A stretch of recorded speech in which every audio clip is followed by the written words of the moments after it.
உங்க toilet cleaner bison toilet cleaner குவாலிட்டியை விட பெட்டர்னு நிரூபிச்சா உங்க மொத்த பணமும் ரீஃபண்ட். பைசன் டாய்லெட் கிளீனர் இப்போது 79 ரூபாயில்.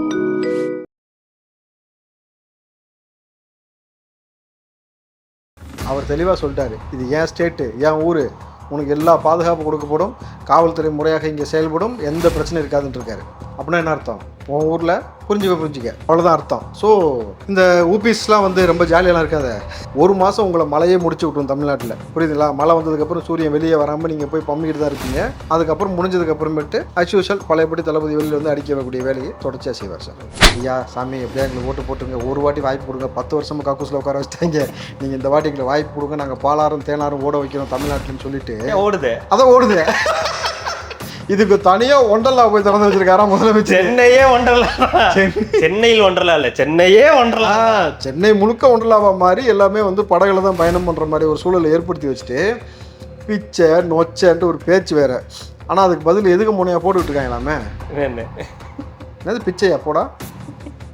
டிவிக்கு சார்பாக நிறைய தரவுகள் வச்சிருக்கிறாங்க, வீடியோ ஃபுட்டேஜஸ்லாம் இருக்குது, அது அவங்கள்ட்ட இப்போ பிரத்யேகமாக கொடுக்குறாங்க அப்படின்னும் பொழுது ஒரிஜினலாகவே என்னென்ன நடந்திருக்குன்றது இப்போ கன்க்ளூஷன் ஆயிடுச்சு. நீங்கள் வந்து இதை ஏமாற்ற முடியாது, கண்கட்டி வித்தியாக செய்ய முடியாது, தரவுகளின் அடிப்படையில் இங்கே எல்லாமே இருக்குது. இதை தாண்டி உள்ளபடி வாதம் பிரதிவாதத்தை தாண்டி யார் உள்ளபடி பாதிக்கப்பட்டாரோ அவர் தான் சாட்சி நம்பர் 1. பாதிக்கப்பட்ட குடும்பம் அவர்கள் சொல்லக்கூடிய விஷயம் இருக்குல்ல, அதுதான் பிரதானமாக சொல்லப்படுகிறது. இதுக்கு முழுக்க இதற்கு தளபதி விஜய் அவர்கள் காரணம் கிடையாது. யார் காரணம் என்பதை அங்கே விசாரணையில் சொல்லிக்கொண்டே இருக்கிறார்கள். மணமட்ட ஊருகா கேள்விப்பட்டிருக்கேன், மட்ட ஊருகா கூட கேள்விப்பட்டிருக்கேன், மட்டையான ஊருகா மட்டமான ஊருகா கூட கேள்விப்பட்டிருக்கேன். மட்டமான ஊருகா மட்டையாறதுக்கு ஊருகா மான் ஊருகா நான் எந்த ஊர்லயுமே கேள்விப்படல சார். நீங்க தான் கேள்விப்பட்டிருக்கீங்களா? அதானே மான் ஊருகா. இவ்வளவு நாள் கூட ஓகே, எதுவும் ஓகே விட்டுறலாம். கேசுங்க மான் ஊருகானாலே மான சுட்டதுக்கே சல்மான் கான் எவ்வளவு பெரிய பஞ்சாயத்து ஆச்சுன்றது நமக்கு தெரியும். நீங்க பேர்ல ஒரு மான் வச்சிருக்காரு, சல்மான் வச்சிருக்கிறவருக்கே மானுக்கு வந்து இது நம்மால் வந்தானே சீமான் வச்சிருக்க. ஓ சல்மான் நம்ம ஹெல்ப் பண்ணோம், சீமானை பார்க்க வேண்டியதுல பேர்லயே மான் இருக்கிறதுனால மான் ஊருகா. சீமான் தொட்டு நக்கு. உங்கள்கிட்ட இருக்கிற பேட்ச் எல்லாமே வந்து 60, 70, 80 பேட்ச். இப்போ இருக்கிறது லேட்டஸ்ட் வெர்ஷன். அண்ணன் சொன்ன லேட்டஸ்ட் வெர்ஷன் ஏகே பாட்சன் பிகே பாட்சன் கிடையாது, இது எக்ஸ்ட்ரா வெர்ஷன். இதுதான் ஜென்சி கிட்டு. அவனுங்க வெகுத்து கோவப்பட்டு வெகு கொண்டு எரிஞ்சாங்கன்னு வச்சுங்களேன், அப்புறம் தமிழ்நாட்டுக்குள்ளே இது இந்த ரவுடிசம் பண்ணக்கூடிய ஆட்கள் எல்லாத்தையுமே கொஞ்சம் ரொம்ப சிரமமாக போயிருன்றதுனால இதை காவல்துறை கவனத்தில் இருக்கணும். டிவிக்கு வாரியர்ஸும் சரி, நீங்கள் சரி, கட்சி நபர்களும் சரி, இதை சரியான சட்ட ரீதியாக அணுகுமுறை செய்வதற்கான முயற்சியை நீங்கள் எடுங்க. சகல அடியை நீ பார்த்தது இல்லையா? இன்னைக்கு பார்ப்பேன், இன்னைக்கு நீ பார்ப்ப வரட்டும் அப்படின்ற மாதிரி ஜென்சி கிட்ட வெயிட் பண்ணிட்டு இருக்கிறானுங்க, வாரியர்ஸ் வெயிட் பண்ணிட்டு இருக்காங்க. சகல நீ அடியை பார்த்தது இல்லையா? வடிவேலு நீ அப்போ ஆடினேன்னு வச்சுக்கேன், அது வேற காலம். இப்போ எங்கள் காலம். தளபதிக்கு எதிராக நீ மேடை ஏறி வந்து இந்த மாதிரி பேசுறது, சீன் போடுறதெல்லாம் செஞ்சீங்கன்னாக்கா நாங்கள் உங்கள் தரவுகள் எல்லாத்தையும் அப்டேட் பண்ணி எடுத்து தான் வச்சிருக்கிறோம். ஸோ அதுக்கப்புறமேட்டு வடிவேலு அவர்களுக்கு ஒரு பிரகாசமான ஒரு எதிர்காலத்தை பசங்க காட்டுவாங்க. எடுத்துட்டோம். அண்ணனுக்கு எங்கெங்கே பண்ணை வீடுகள், அண்ணன் எங்கெங்கே பக்காவாக செட் பண்ணி ஜொகுச்சா இருந்தார், எல்லாமே எடுத்து வச்சிருக்கிறாங்க. அண்ணன் இப்போ 2வது வாட்டி காலத்தில் இறங்கி டைரெக்டாக பேசினீங்கன்னு வச்சுங்களேன்.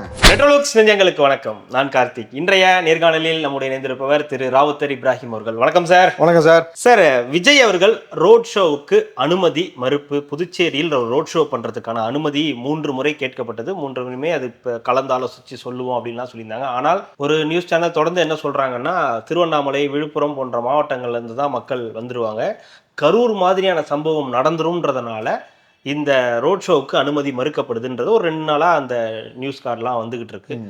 என்ன உண்மையான காரணம் அப்படின்னு கேட்டால் வேற ஒரு காரணம் சொல்கிறாங்க. உண்மையாகவே என்ன காரணம், எதனால் அனுமதி மறுக்கப்பட்டிருக்கு? இன்னொரு பக்கம் அனுமதி மறுக்கப்பட்டாலும் பொதுக்கூட்டத்திற்கு அனுமதி கொடுத்துருக்காங்க. அப்படின்னும் போது பொதுக்கூட்டம் இப்போ நம்ம ஊர்லேயே எல்லாமே நடத்தலாம், ரோட் ஷோ தான் இப்போ பிரச்சனையாக இருக்குது. ஆனால் எடப்பாடி அவர்கள் ரோட் ஷோலாம் பண்ணுறாரு, ரோட் ஷோன்னு சொல்ல முடியாது, ஒன்று பண்ணுறாரு. போய் இதில் கோபிச்செட்டிப்பாளையத்தில் கூட பேசியிருக்காரு. இந்த ரோட் ஷோவின் அனுமதி மறுப்பின் பின்னணி என்னவா இருக்கு சார்? முதல்ல வந்து பொதுக்கூட்டத்திற்கு புதுவையில் வந்து அனுமதி. பொதுவாக பக்கத்து ஸ்டேட்டில் உட்காந்து உங்களை அடிக்கிறதுன்னு ஒன்று இருக்குல்ல, சும்மா கதறன்னு திமுக அடிக்கிறதுன்றது எப்பயே முடிவு பண்ணிட்டார் தளபதினும் பொழுது அடி கன்ஃபார்மாக இருக்கும். இந்த குறிப்பிட்ட சேனல் வந்து ஒரு வதந்தி அவதூறுனே சொல்லலாம், ஸ்ப்ரெட் பண்ணது வந்து பாண்டிச்சேரி முதலமைச்சர் என்ன சொல்றாரு, கலந்து ஆலோசனைத்த பிறகு நாங்கள் சொல்வோம். ஏன் அந்த காரணம் சொன்னார்னா, மழை தொடர்ச்சியாக மழை வருது இந்த புயல் வந்ததுனால. ஸோ அது ரோட் ஷோ அப்படின்றது வந்து டிட்வாவே அங்கதான் இப்போ மையம் கொண்டிருக்கு. இப்ப அங்கதான் கரையா கிடக்க போகுதுன்னு வேற சொல்றாங்க. அது மையம் கொண்டா பரவாயில்ல, இவங்க அங்கதான் மையம் கொண்ட மாதிரியே பேசினாங்க பாருங்க. மையமே அங்கதான் கொண்டிருக்கு, அது தெரியுமா உங்களுக்கு? அதை சொல்லுங்க, மையத்தை கொண்டு விடுங்க. ஆனா நான் போனா அதுக்கு அந்த பக்கம் போயிடும், நீங்க சொல்லுங்க. ஸோ இந்த மழையின் காரணமாக ரோட் ஷோன்றது வந்து நம்ம வேண்டாம் இப்போதைக்கு அப்படின்னு சொல்லியிருக்காரு. என்ன சொல்லியிருக்காரு? இப்போதைக்கு வேண்டாம். இப்போதைக்கு வேண்டாம். விச் மீன்ஸ் திரும்ப நார்மல் கண்டிஷனுக்கு வந்தா நான் கொடுக்குறேன், அனுமதி கொடுக்குறேன். 2026ல ஃப்ரெஷ்ஷா கொடுப்பதற்கான வாய்ப்புகள் இருக்கு. ஃப்ரெஷ்ஷாக செய்யுங்க தம்பி, நான் கொடுக்காம யார் கொடுக்க போகிறேன், நான் அனுமதி கொடுக்குறேன் அப்படின்றதையும் இன்னொரு பக்கம் தகவல் கிடைக்குது. அப்போது இந்த மழை இந்த அங்கே இருக்கக்கூடிய அந்த சரியில்லாத ஒரு சூழல், இயற்கை சூழல் காரணமாகத்தான் மறுக்கப்படுதே தவிர மற்றபடி பொதுக்கூட்டம் போட்டு நீங்கள் பொழந்துடுங்க, ஒன்றும் பிரச்சனை கிடையாது. பாண்டிச்சேரியில் திமுக எந்திரிச்சியை பார்க்கக்கூடாது, உங்கள் ஊரில் சேர்த்து இங்கே வச்சு அடிங்கன்றதுக்கெல்லாம் எல்லா அனுமதியும் கொடுக்கப்பட்டுக்கணும். அது இல்லாமல் அது டைமிங் இருக்கு இல்லையா, அவர் மார்னிங் டு ஈவினிங் சொல்லியிருந்தாரு. ஆமாம். ஸோ இந்த கிளைமேட் இதுதான் மெயின் ரீசன் சார், மழை கிளைமேட் தான் ரீசன். ஆனால் இது 1% கூட இந்த கரூர் சம்பவம் அவங்களுக்கு ஒரு அனுமதி மறுக்கணும் அந்த மாதிரி ஒரு தாட்டு இருந்து கிடையவே கிடையாது சார். அவர் தெளிவாக சொல்லிட்டாரு, இது ஏன் ஸ்டேட்டு, ஏன் ஊர், உனக்கு எல்லா பாதுகாப்பு கொடுக்கப்படும், காவல்துறை முறையாக இங்கே செயல்படும், எந்த பிரச்சனையும் இருக்காதுன்னு இருக்காரு. அப்படின்னா என்ன அர்த்தம்? உன் ஊரில் புரிஞ்சுக்க அவ்வளோதான் அர்த்தம். ஸோ இந்த ஊபிஸ்லாம் வந்து ரொம்ப ஜாலியெல்லாம் இருக்காத, ஒரு மாதம் உங்களை மழையே முடிச்சு விட்ரும் தமிழ்நாட்டில், புரியுதுங்களா? மழை வந்ததுக்கப்புறம் சூரியன் வெளியே வராமல் நீங்கள் போய் பம்மிக்கிட்டு தான் இருப்பீங்க. அதுக்கப்புறம் முடிஞ்சதுக்கப்புறமேட்டு அஸ்யூஷுவல் பழையபடி தளபதி வெளியில் வந்து அடிக்க வைக்கக்கூடிய வேலையை தொடர்ச்சியாக செய்வார் சார். ஒரு படத்துக்கு 200 கோடி ரூபாய் சம்பளம் வாங்குறார் ஒருத்தர். அந்த 200 கோடி ரூபா அவருக்கு சம்பளம் வாங்க வச்சதை இது பிச்சை போட்டது வந்து திராவிடம் தான் அப்படின்னு சொல்லி திராவிட முன்னேற்ற கழகத்தினுடைய RS பாரதி அவர்கள் வந்து சொல்லியிருக்காரு. 200 கோடி பிச்சை போட்ட பிச்சையும் திராவிடம் தான். இங்கே இருக்கக்கூடிய நிறைய நீதிபதிகள் அவங்களுக்கும் இந்த மாதிரி பிச்சை போட்டதும் திராவிடம் தான் சொல்லி பல நல்ல கருத்துக்களை பதிவு பண்ணுறவர் இந்த கருத்தையும் பதிவு பண்ணியிருக்காரு. எப்படி பார்க்குறீங்க? தொடர்ந்து இந்த மாதிரி நல்ல கருத்துக்களை மட்டும்தான் பதிவு பண்ணுவார். அதான் அவர்கிட்ட ரெட் லைட் மீடியா அப்படின்னு சொல்லி பதிவு பண்ணது அவர் தான். ஊடகத்தை வந்து அந்த மாதிரி பல முற்போக்கான கருத்துக்களை விதைச்சதே அவர் தான். விதைச்சிருக்காரு. விதைச்சு தான் வச்சிருக்கு. அதாவது இன்னைக்கு முன்னாடி நடிகர்கள் வந்து 200 கோடி ரூபாய் இன்னைக்கு சம்பளம் வாங்குறான்னா, உரிமையில் அவர் சொன்னது 200 கோடி ரூபாய் இன்னைக்கு அவன் சம்பளம் வாங்குறான்னா அதுக்கு திராவிட மாடல் அரசு தான் காரணம், திராவிடம் போட்ட பிச்சை. எப்படி உதயநிதி அவ்வளோ இதுவாக சொன்னோம்? உதயநிதி ப்ரொடியூசர். ஓகே 200 கோடி ரூபாய் கிழிச்சாங்க. பார்த்தீங்க. நம்ம என்ன சொல்றோம்? உச்சபட்ச நடிகர் அவரு வாங்க மாட்டாரா சார்?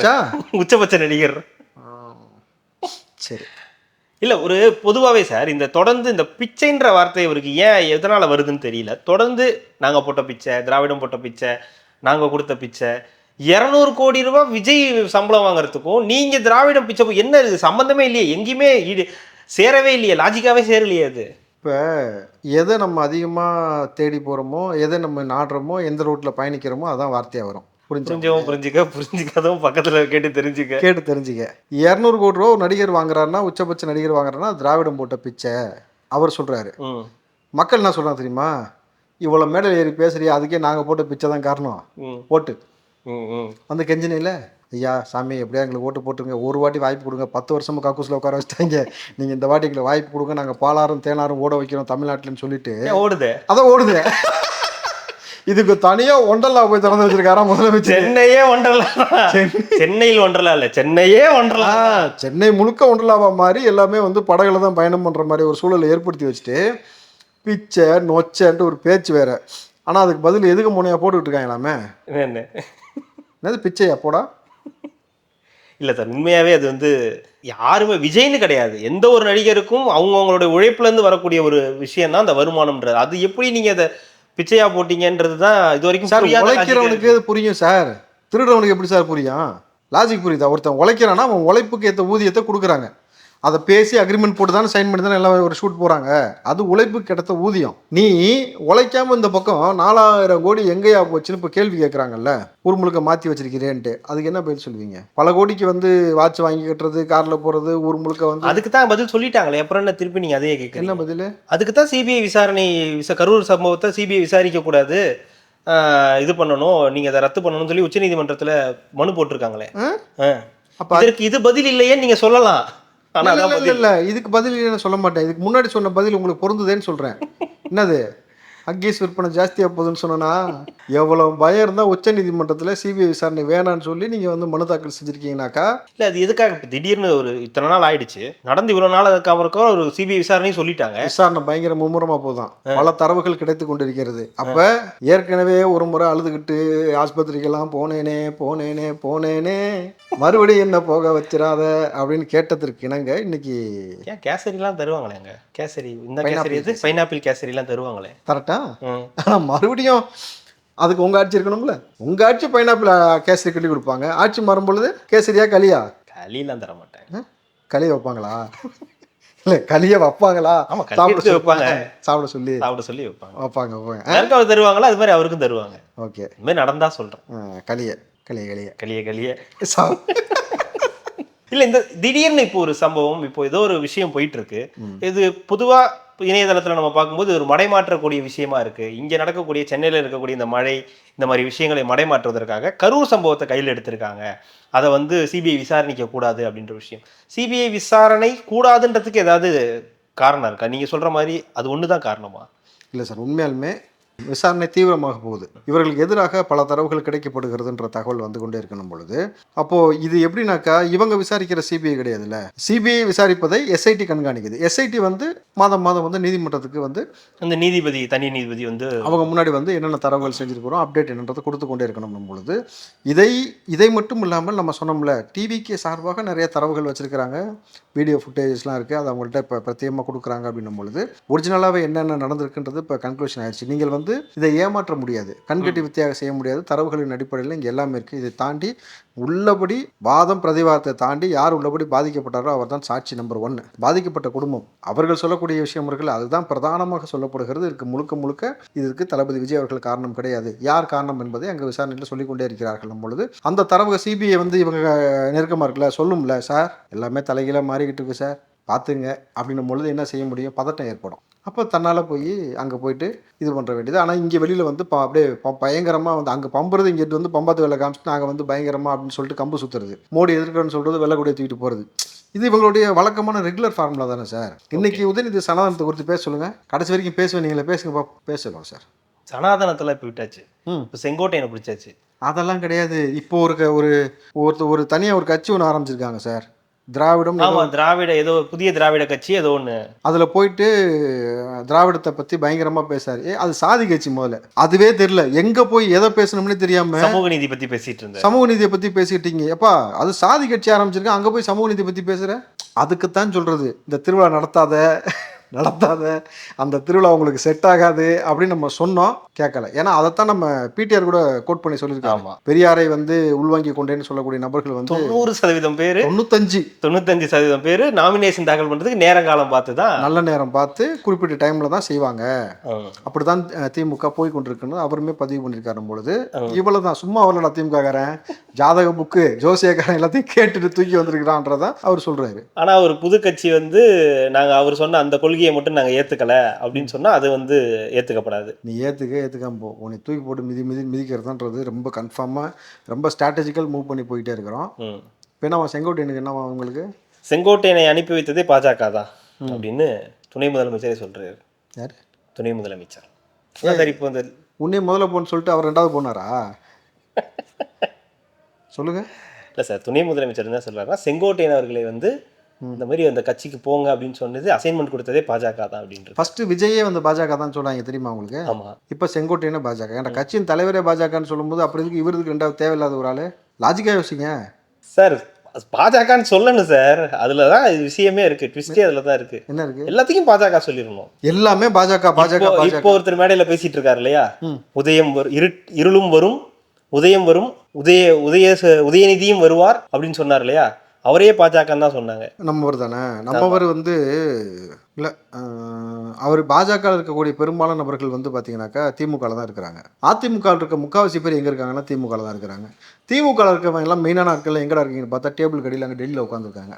ஆமாம் சார், திமுகவை வழிநடத்தி கொண்டு போகக்கூடியது முக்கியமான அமைச்சர்களில் 90% அதிமுக நபர்கள். இவர்கள் அமைச்சரவையில் இப்போ 8 பேர் இருக்காங்க. பிஜேபியோடு கரம் கோர்த்து பாபர் மஸ்தி எடுத்ததுக்கு பிறகு டிசம்பர் 6 தானே, அதனால சொல்கிறேன், வருது இல்லையா, ஞாபகப்படுத்துவோம். ஆமாம். பாபர் மஸ்தி இடித்த பிறகு போய் அவங்களோட கூட்டணி வச்சு அந்த தமிழ்நாட்டுக்குள்ளே தாமரையை வந்து சிவப்பு கம்பளம் விரித்து வரவேற்று அதில் ஏறி இவங்க சேர்ந்து பயணம் பண்ணி இல்லாத அழிச்சாட்டியம் பண்ணி இன்றைக்கி வந்து ஹைகோர்ட்டாவது மானாவாதுன்னு ஒருத்தர் கேட்டார் தெரியுமா, அவரெல்லாம் சட்டமன்றத்துக்குள்ளே கூப்பிட்டு வர வச்சு இன்றைக்கு ஆர்எஸ்எஸ் தமிழ்நாட்டில் பிரம்மாண்டமான வளர்ச்சி அடைஞ்சிருக்கு. இன்றைக்கி வரைக்கும் மோகன் பகவத் பேசுகிறார், ஆர்எஸ்எஸ் உடைய தலைவர் பேசுகிறாரு. அப்போ தொடர்ச்சியாக அவரோடு வந்து பயணிக்கக்கூடிய நபர்கள் நீங்களாக இருந்துக்கிட்டு பேச்சு மட்டும் பார்த்தீங்கன்னா இந்த மாதிரி தமிழுக்காக உயிரை கொடுப்பேன் அதை கொடுப்பேன்ட்டு குடும்பத்தில் 4 தலைமுறையாக தமிழ் பேரை வைக்கல, எல்லாம் சமஸ்கிருதம் பேர் வச்சுட்டு சுற்றுற கருணாநிதி, ஸ்டாலின், உதயநிதி, இன்பநிதி, அடுத்து என்ன நிதியோ இது எல்லாமே இப்படி தான் போயிட்டு இருக்கும் பொழுது நம்மளை முட்டாளாக்கக்கூடிய வேலையை வந்து இவர்கள் தொடர்ச்சியாக செய்கிறாங்கிறது மக்கள் புரிஞ்சுக்கணும். இல்லைன்னு வச்சுங்களேன், நவம்பர் டிசம்பர் ஆனால் வந்து மழை வெள்ளத்தில் முங்குறது, ஜனவரி ஆனால் ஒத்த கரும்புக்கும் 1000 ரூபாய்க்கு போய் ரேஷன் கடையில் நிற்கிறது. இந்த தடவைலாம் 5000 வரும், இந்த தடவைலாம் 5000 கொப்பை விட்டு பொங்கலுக்கு 5000 கன்ஃபார்ம் அப்படின்னு தான் பேச்சு போயிட்டு இருக்கான். என்னத்துக்கு மக்கள்லாம் சொல்கிறாங்க 5000 பீரா? 5000 பீர் கிடையாது, 10,000 கொடுப்பாங்க சார். 2 5000 கொடுத்தா 10,000 ஆச்சா இல்லையா? 2 பீர் கொடுப்பாங்க அவங்க, அது வச்சிருவாங்க வச்சுட்டு நீங்கள் எடுத்துக்கோங்க அப்படின்ட்டு. ஏன்னா மாடல் தானே, தண்ணி ஊற்றி வச்சு அது கேட்டால் என்ன சொல்லுவாங்க, தண்ணி ஊற்றி வச்சு சொல்லுவாங்க. எதுக்கு இதெல்லாம் சார்? மாடலோலையே வாழ்ந்தா மாடல் அரசு தான் சொல்லலாம். நீங்கள் மக்களை ஏமாற்றும்னு ஒரு வார்த்தையை பயன்படுத்துறீங்க.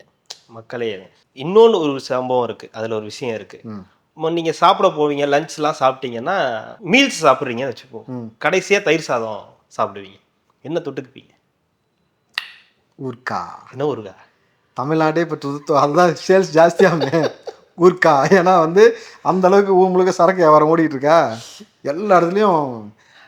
நான் பணமட்ட ஊறுகாய் கேள்விப்பட்டிருக்கேன், மட்டை ஊறுகாய் கூட கேள்விப்பட்டிருக்கேன், மட்டையான ஊறுகாய் மட்டமான ஊறுகாய் கூட கேள்விப்பட்டிருக்கேன். ஊறுகாய் மட்டையாகிறதுக்கு ஊறுகாய். மான் ஊறுகாய் நான் எந்த ஊர்லயுமே கேள்விப்படலை சார், நீங்க தான் கேள்விப்பட்டிருக்கீங்களா? அதானே மான் ஊறுகாய்.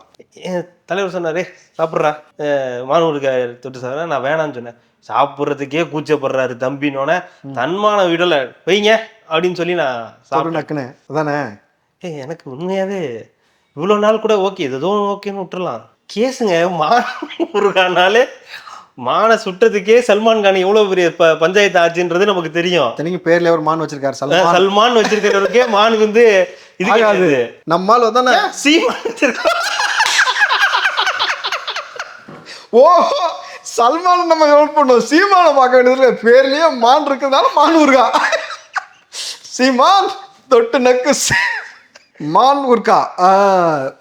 சீமான். ஆமா சார், சீமான் மான். எனக்கு உள்ள என்ன வருத்தனால சரி, ஏன்டா ஒரு டிவிக்கேவை பார்த்து தற்கூறின்றீங்க, அவனுக்கு தற்கூறின்றீங்க. ஒருத்தர் மானூறுகாயை நக்குனேன்றாரு, சாப்பிட்டேன்றாரு, கை தட்டுறீங்க, அதை கொண்டாடுறீங்க. நீங்க எந்த லோகத்துல வாழ்ந்துகிட்டு இருக்கீங்க உண்மையாவே புரியல எனக்கு. இது நக்கி பாய்ஸ் சார் இப்படியே விட்டுக்கிட்டு இருந்தோம்னா அடுத்தணும் சார், விட்டுறணும். அங்க பாருங்க, விட்டதுதான் இப்ப இவ்வளவு பெரிய பிரச்சனையில வந்து நிக்குது. மானு மலை ஆடு மாடு அப்படியே கொஞ்சம் கொஞ்சமா மலையேறி போயிட்டேன்னு வச்சுக்கலாம். வசூல்ராஜ் எம்பிபிஎஸ் படம் பாக்குறீங்களா? வசூல்ராஜ் நான் பார்த்ததுல அந்த காட்சியே நான் சொல்றேன், வாங்க அப்படியே போவோம். எங்க இப்படிதான் நானும் பேசிக்கிட்டு இருந்தேன், இப்படிதான் அப்புறம் படிப்படியா சரியாயிரும் அப்படின்ற மாதிரி. மானூறுகாய் தலைவர் சொன்னாரா, உடனே ஆக்ரோஷப்பட்டு எடுத்து நக்குனாரா. சார் அடுத்து யானை கறி, யானை உப்பு கண்டெல்லாம் வரும் சார். இல்லை, சாப்பிடக்கூடிய விஷயங்கள் தான் வரும். யானை உப்பு கண்டம் வருதான்னு தெரியல. ஆனால் என்ன சார் நீங்களே இப்படி சொல்றீங்க சார்? மான் வந்து சில பிற ஸ்டேட் பிற கண்ட்ரிலாம் சார். சார் மான் கறி கூட சொல்லிடுங்க, அதுல லாஜிக் இருக்குது. மான் கறி சாப்பிடுவாங்கன்னு நமக்கு தெரியும். ஊறுகாய் சார் மான் போட்டிருப்பாங்க சார். ஒருவேளை அந்த பிராண்டா இருக்குமோ, மான் ஊறுகாய்ன்ற பிராண்டை சொல்லியிருப்பாரோ சார்? பல ஊர்ல வந்து இருக்கு சார், அதனால அண்ணன் சாப்பிட்டுப்பார். இப்போ ஒட்டக்கறிலாம் இருக்குல்ல இல்லை, அது மாதிரி மான் ஊறுகாய் செஞ்சிருப்பாங்க போல் இருக்கு. அண்ணன் வந்து நக்கியிருக்காரு. சரி விட்டுருங்க, விட்டுருங்க. ஓகே, அவர் விருப்பம் சார், அவர் எதை வேணாலும் மானூறுகாயோ தேனூறுகாயோ சாப்பிட்டுட்டு போங்க. நக்கிறதுன்னு ஆயிடுச்சு போ அண்ணன் தெரியும். ஆனால் வந்து பாருங்க, ஃபஸ்ட் மீட்டிங்லேயே வந்து மான் ஊறுகாய் கொடுத்து நீ சங்கடப்படுற அப்படின்னு சொல்லியிருக்காரு. உடனே ஒரு ரோஸை போட்டு எடுத்து வந்து ஊறுகாயை வந்து நக்கியிருக்கிறாருன்னும் பொழுது அண்ணன் வேறு லெவல் சார். நீங்கள் அவரை குறைச்சி மதிப்பிட்டீங்க, யாருக்குமே அவரோட வேல்யூ தெரில. என்ன எல்லாமே பாருங்கள், ஆமையில் ஆரம்பித்து மான் ஊறுகாய் வந்து நிற்கிது. இப்போ மான் ஊறுகாய் எடுத்துட்டு வா. யாருக்கு? சீமானுக்கு எடுத்துட்டு வந்து எப்படி தெரியுமா வைப்பாங்க? புட் சட்னி. ஏய் சட்னி எங்கே மேலே வைக்கிற? இட்லிக்கு பக்கத்தில் வைக்கணும். அப்புறத்துக்கு மேலே தட்டை வச்சிருந்தா அப்படின்னு தூக்கி இட்லி பக்கத்தில் வந்துருமா? அந்த மாதிரி அண்ணனுக்கு விருந்து நடக்கும்னு நினைக்கிறேன். அடுத்து சரி அண்ணன் ஜவுரியம். அவர் பாட்டுக்கு ஏதோ ஒன்று பண்ணிட்டு போட்டு இல்லை திடீர்னு மாணவர்கான்னு சொன்னோன்னே எனக்கே ஒன்றும் புரியலை எல்லாரும். ஆனால் அதை ரசிக்கிறதுக்கு ஒரு கூட்டம் இருக்கு. ஆனால் அது வந்து அறிவார்ந்த கூட்டம் சார், கொள்கை உள்ள கூட்டம். தின்றா தின்றா தின்ட்டு போய் ஜிம்முல போய் போடா போல புரியா நிமிந்து நில்றப்பா நில்றா அப்படின்னார்ல. அப்புறம் அதே மாதிரி மாடுகளை பாதுகாக்க வேண்டும் அப்படின்னு ஒரு மாடு இளந்தாரி பையன் நீனு இந்த மாதிரி புரியுதா உங்களுக்கு? அந்த மாதிரி அண்ணன் வந்து ரெண்டையுமே ஈக்குவலா பேலன்ஸ் பண்ணுவார் சார். நீங்க அதை பத்தி அவர் விட்டுருங்க. ஏன்னா அண்ணனே சீமான். இன்னொரு பக்கம் தாவேக்காவினர் தொடர்ந்து நிர்வாகிகள்லாம் தாக்கப்படுறாங்கன்ற ஒரு குற்றச்சாட்டு தொடர்ந்து நம்ம பார்த்துக்கிட்டு இருக்கோம். நிறைய காணொளிகள் கூட இருக்கு. எதனால இந்த மாதிரியான விஷயம், எதனால அவங்க தாக்கப்படுறாங்க, உண்மைதானா? தாக்கப்படுவது உண்மைதானா? அது திமுகவினர் தாக்குறாங்கன்றது உண்மைதானா? 100% உண்மைதான் சார். ஏன்னா ஏற்கனவே ஒரு நபரை போட்டு அடிச்சு கழுத்தை பிடிச்சி நெரிச்சு அவர் கண்கலங்கி பேட்டிலாம் கொடுத்தாரு. இனிமேல் நீ டிவிக்குன்னு சொல்லிட்டு ஊருக்குள்ள வந்து வேலை செஞ்சனாக்கா உனக்கு உததான் விழுகுன்னு சொல்லி அடிச்சிருக்காங்கன்ட்டு. இன்றைக்கு இன்னொரு நபரை வந்து கட்டையை வச்சு தலையில் அடிக்க முயற்சி செய்யும்போது அவர் நகர்ந்த பொழுது முகத்திலே அடிச்சு கிட்டத்தட்ட இப்போ பயங்கரமான காயத்தில் ஹாஸ்பிட்டல் அட்மிட். எதுக்காக, என்ன தாக்குதலுக்கு என்ன காரணம்? டிவிக்கேன்னு சொல்லிட்டு ஒரு கட்சின்னு சொல்லிட்டு நீங்கள் வந்து டிவிக்கேன்னு சொல்லிட்டு ஊருக்குள்ள வந்து நீங்கள் சத்தம் கொடுத்துட்டு எல்லா பக்கமும் வந்து நீங்கள் வேலை செஞ்சுக்கிட்டு இருக்கிறீங்க. கட்சி பேர் அதானே, டிவிக்கேன்னு அதை தானே சொல்லுவாங்க. அதை சொல்லக்கூடாதான் சார், உங்களுக்கு புரியலையா? யார் மாடல் நடக்குது இப்போ? அந்த மாடலில் வந்து நீங்கள் டிவிக்கேன்னு சத்தமாக சொல்கிறது, இங்கே வந்து இளைஞர்கள் மொத்தமாக கூட்டமாக கூடும் பொழுது அவர்களுக்கு ஒரு வயிற்றுச்சல் ஏற்படும் இல்லையா? ஆட்சி மாற்றம் நடக்குதுன்னு பொழுது அப்போது இந்த நபர்களை அச்சுறுத்துவதற்கான அந்த பழைய ஃபார்முலா கையில் எடுக்குது. ரவுடிசம், நம்ம 4 பேர் அடித்தோம்னா பெரிய ஆள் அப்படின்னு சொல்லிட்டு அந்த ஸ்ட்ராட்டஜியில் வந்து நீங்கள் கையில் எடுக்கிறீங்க. இந்த பக்கம் வந்து அனுமதி இல்லை. அனுமதி இருந்துச்சுன்னு வச்சுங்களேன் பார்த்துக்க. ஏன்னா வந்து காவல்துறை இதை நீங்கள் கூர்ந்து கவனிக்கணும். ஏன்னா வன்முறையை தொடர்ச்சியாக திமுக கையில் எடுக்கிறாங்கன்னும் பொழுது நீங்கள் ஆட்சி தொடர்ச்சியாக இந்த ஆட்சி இருக்கும்னு சொல்லிட்டு நீங்கள் அவர்களுக்கு சப்போர்ட்டாக இல்லாமல் தயவு செஞ்சு நீங்கள் நேர்மையாக செயல்படணும்னு நம்ம கேட்டுக்கிறோம். ஏன்னாக்கா இது நாளைக்கு அடிதடி ஆகுது, வன்முறை ஆகுது, இது வந்து ஒரு பகையை உண்டாக்குது. நாளைக்கு வந்து இது ஒரு கொலை சம்பவமாக மாறுவதற்கான வாய்ப்பு இருக்குது. தொடர்ச்சியாக டிவிக்கு தொண்டர்களை தாக்குறாங்க, கொலையை செய்வதற்கான முயற்சி எடுக்கிறாங்கன்னும் பொழுது இது நாளைக்கு பேராபத்து. ஏன்னா உங்கள்கிட்ட இருக்கிற பேட்ச் எல்லாமே வந்து 60, 70, 80 பேட்ச். இப்போ இருக்கிறது லேட்டஸ்ட் வெர்ஷனு. அண்ணன் சொன்ன லேட்டஸ்ட் வெர்ஷன் ஏகே பாட்டிசன் பிகே பாட்டிசன் கிடையாது. இது எக்ஸ்ட்ரா வெர்ஷன். இதுதான் ஜென்சி கிட்டு. அவனுங்க வெகுத்து கோவப்பட்டு வெகு கொண்டு எரிஞ்சாங்கன்னு வச்சுங்களேன். அப்புறம் தமிழ்நாட்டுக்குள்ளே இது இந்த ரவுடிசம் பண்ணக்கூடிய ஆட்கள் எல்லாத்தையுமே கொஞ்சம் ரொம்ப சிரமமாக போயிருன்றதுனால இதை காவல்துறை கவனத்தில் இருக்கணும். டிவிக்கு வாரியர்ஸும் சரி, நீங்கள் சரி, கட்சி நபர்களும் சரி, இதை சரியான சட்ட ரீதியாக அணுகுமுறை செய்வதற்கான முயற்சியை நீங்கள் எடுங்க. தொடர்ச்சியாக யாரெல்லாம் உங்களுக்கு அச்சுறுத்தல் விடுக்கிறாங்க, மிரட்டுறாங்க, அடிக்கிறாங்கன்றதுடைய காணொலியெல்லாம் எடுங்க. முறைப்படி நம்ம ஸ்டேஷனுக்கு போய் கம்ப்ளைண்ட் பண்ணுவோம், அரெஸ்ட் பண்ணுவதற்கான வேலையை ஏற்பாடு பண்ணுவோம். அந்த மீறி பண்ண மாட்டாங்கன்னு சொன்னாங்கன்னா அப்புறம் சட்ட ரீதியாக என்ன பண்ணணும்னு நமக்கு தெரியும், செஞ்சுக்கலாம். சமீபத்தில் ஒரு நிகழ்ச்சி பார்த்துருப்பீங்க. வடிவேலு அவர்கள் வந்து ஒரு மேடையில் பேசினார். 2011 காலகட்டம் போலவே இந்த முறையும் அவரை பயன்படுத்துவதற்கான வாய்ப்புகள் இருக்குது அப்படின்னு சொல்லப்படுது. தொடர்ந்து நடிகர்களை வந்து விஜய்க்கு எதிராகவும் தாவேக்காவினருக்கு எதிராகவும் பேச வைப்பதற்கான வேலைகள் ஒரு பக்கம் போயிட்டு இருக்குன்றது நமக்கு தெரியும். இது எப்படி பார்க்குறீங்க? மீண்டும் வடிவேலு, விஜயகாந்த் அவர்களுக்கும் இதை தான் ஸ்ட்ராட்டஜி தான் ஃபாலோ பண்ணாங்க. இப்போ கமலஹாசன் பேச ஆரம்பிக்கிறார், உதயநிதி வருவார் அப்படின்னு. அடுத்து வடிவேலு அவர்களை வச்சு பேச வைக்கிறாங்க. இது ஒர்க் அவுட் ஆகும்னு நினைக்கிறீங்களா? இந்த தடவை சகல அடியை நீ பார்த்தது இல்லையா? இன்னைக்கு பார்ப்பேன், இன்னைக்கு நீ பார்ப்ப வரட்டும் அப்படின்ற மாதிரி ஜென்சி கிட்ட வெயிட் பண்ணிட்டு இருக்கிறானுங்க. வாரியர்ஸ் வெயிட் பண்ணிட்டு இருக்காங்க. சகல நீ அடியை பார்த்தது இல்லையா? வடிவேலு நீ அப்போ ஆடினேன்னு வச்சுக்கேன், அது வேற காலம். இப்போ எங்கள் காலம். தளபதிக்கு எதிராக நீ மேடை ஏறி வந்து இந்த மாதிரி பேசுறது, சீன் போடுறதெல்லாம் செஞ்சீங்கன்னாக்கா நாங்கள் உங்கள் தரவுகள் எல்லாத்தையும் அப்டேட் பண்ணி எடுத்து தான் வச்சிருக்கிறோம். ஸோ அதுக்கப்புறமேட்டு வடிவேலு அவர்களுக்கு ஒரு பிரகாசமான ஒரு எதிர்காலத்தை பசங்க காட்டுவாங்க. ஏற்கனவே இல்லை, இருக்கு. நீங்கள் என்ன நினச்சிட்டு இருக்கிறீங்க? வடிவேலோட வரலாறு உங்களுக்கு தெரியாது. எடுத்துட்டோம். அண்ணனுக்கு எங்கெங்கே பண்ணை வீடுகள், அண்ணன் எங்கெங்கே பக்காவாக செட் பண்ணி ஜொகுச்சா இருந்தார், எல்லாமே எடுத்து வச்சிருக்கிறாங்க. அண்ணன் இப்போ 2வது வாட்டி காலத்தில் இறங்கி டைரெக்டாக பேசுனீங்கன்னு வச்சுங்களேன். இல்லை இந்த 2011 சொல்லும்போது 2011 விஜயகாந்த் அவர்கள் வந்து எவ்வளோ தரக்குறைவாக பேச முடியுமோ அவர் வந்து விமர்சித்து பேசினார். ஆனால் அந்த தேர்தலில் அவங்க தோல்வி தான் அடைஞ்சாங்க. இது இதே ஸ்ட்ராட்டஜியை மீண்டும் திமுக கையாள போகுதான் தான். தோல்வி அடைஞ்சு 10 வருஷம் காண போயிட்டாப்ல. இல்லை அதான் பாயிண்ட். அதுதான் 10 வருஷம் நீங்க ஆட்சியிலே இல்லை, தொடர்ந்து ஆட்சியிலே இல்லை, அவருமே ஃபீல்டு இல்லை. 10 வருஷம் அவரும் ஃபீல்டு இல்லை. அதோடு போனவர் தான். அதுக்கப்புறம் அவரால் பெருசா ஜொலிக்க முடியல. மாமன்னன் ஒரு படத்துல கேரக்டர் ஆர்டிஸ்டா தான் நடிச்சார். மறுபடியும் மாமன்னன் கூட தான் வந்த நீ இப்போ மன்னா போறதுக்கான வேலையை பார்த்துக்கிட்டு இருக்கிற. அப்படிதான் பாக்குறோம். நீங்க ஒன்னு நீ ஸ்ட்ரெயிட்டா அரசியலுக்குள்ள வரதா இருந்தா அரசியலுக்குள்ள வந்துரு. ஆமா, கட்சியில சேர்ந்து நீ திமுக லேபிள் ஆயிட்டு பேசு. இல்ல எனக்கு தெரிஞ்சு கமல் மாதிரி கூட ஒரு எம்பி ஆயிடுங்க. அவங்களோட தரவுல கூட நீங்க ஒரு வர எம்பி சீட்லாம் உங்களுக்கு கிள்ளுக்கறியா போச்சுல. புரியல, எம்பிஸ்னா? எம்பி சீட்டெல்லாம் உங்களுக்கு கிள்ளுக்கறியா போச்சு. எம்பி சீட்டு கிள்ளி ஏன் சார்? என்ன சார் உதயநிதி வந்து வரணும், நீங்க தான் அடுத்து ஆளணும்னு சொல்றாருன்னா பின்ன அவர் சாதாரண ஆளா? ஏன் சார் எங்களுக்கு இந்த குடும்பம் தான் ஏன் சரிப்பட்டு வரும்? ஐயா, இன்பநிதி ஐயாவையும் முதலமைச்சர் தயாநிதி மாறனையே இங்க இருந்து அனுப்பி பாராளுமன்றத்துல எங்கள் உதயநிதி சின்ன தலைவர் வாழ்கன்னு சொல்ல வைக்கிறாங்க சார். என்ன சார் கமலஹாசன் சொல்ல தயாநிதி மாறனியனா? தயாநிதி மாறன் சார், தயாநிதி மாறன் முரசொலி மாறனோட வாரிசுகள் சார். எல்லாம் ஒரே குட்டை தானே சார். அப்புறம் என்ன சார் உங்களுக்கு ஒரே குட்டை தானாலும் அவரையே சொல்ல வைக்கிறாங்க இல்லையா? அவர் சொல்ல வேண்டிய அவசியம் இல்ல. அவரும் அதே குடும்பத்தை சேர்ந்தவர், அவரும் ஒரு எம்பி, அவருக்கும் ஒரு அரசியல்லாம் இருக்காருன்னா அவரையே சொல்ல வைக்கிறாங்கன்னா தலைவனையே சொல்ல வச்சிட்டாங்க பாருங்க. கனிமீண்டம் மன்னிப்பு கேள் வைகோ, அது வேற, அது போர்வால் சார். அது போர் அடிச்ச வாழ் சார். அது எப்பயாவது வெளியில வரும், புரியுதுங்களா? ஸோ இது வந்து உள்ளபடி வந்து திடீர்னு தோணி இருக்கு, யாருக்குமே தோணாதது. நீங்க எத்தனை மாறனை வேணா இருக்கீங்க உள்ள, மாறணும் இங்க இவர் தான். பட் ஆனா உள்ளபடியே இன்னைக்கு கமல் பேசுனதுதான் உண்மையாவே ரொம்ப வருத்தமா இருக்கு. ஏன் புரியலையா? அது வேற இல்ல சார், உண்மையாவே அவர் ஒரு கட்சி நடத்துறாரு, அவர் ஒரு தனியா அவர் ஒரு ஓகே விட்டுருங்க, அந்த டாபிக் நான் வரல. இல்ல இல்ல இல்ல இல்ல இல்ல அவர் திமுக எம்பி. சரி ஓகே, திமுக எம்பி, திமுக சிம்பிள் என்ன ஜெயிச்ச எம்பி. ஆனாலும் ஒரு சாதாரண நிகழ்ச்சியில வந்து சாதாரண நிகழ்ச்சி உங்களுக்கு மன்னிச்சிடணும், சாதாரண நிகழ்ச்சியில மனிதநேய உதய நாள் அன்னைக்கு வந்து என்னோட டைலாக்ல அது மனிதநேய உதய நாள் அன்னைக்கு வந்து அந்த மாதிரி ஒண்ணு பேசுறாருன்னு போது சரி கமலஹாசனுக்கு இப்படி ஒரு நிலையா? அவருக்கு என்ன ஊருகா கொடுத்தாங்களோ? புரிஞ்சா? புரிஞ்சு. அவ்வளோதான். தமிழ்நாட்டில் ஊறுகாய் வியாபாரம் தான் அதிகமாக போயிட்டு இருக்கு. பார்த்துக்கலாம். Mister Vadivelu, be careful. என்ன சொன்ன? என்னை யாரும் அடித்தது இல்லை, போன மாதம் ஒன்று அடித்தேன் அப்படின்ற மாதிரி வேற மாதிரி போகும். ஏன்னா இன்றைக்கு எடுக்கப்பட்ட தரவுகள் இருக்குல்ல, எனக்கு தெரியும் அண்ணன் வடிவேலுடைய ஆட்டங்கள், பாட்டங்கள், கொண்டாட்டங்கள், கும்மாளங்கள் எந்த லெவலில் இருந்தது, யாரோடு இருந்தது எல்லாமே தெரியும், எடுத்துருக்குறோம்.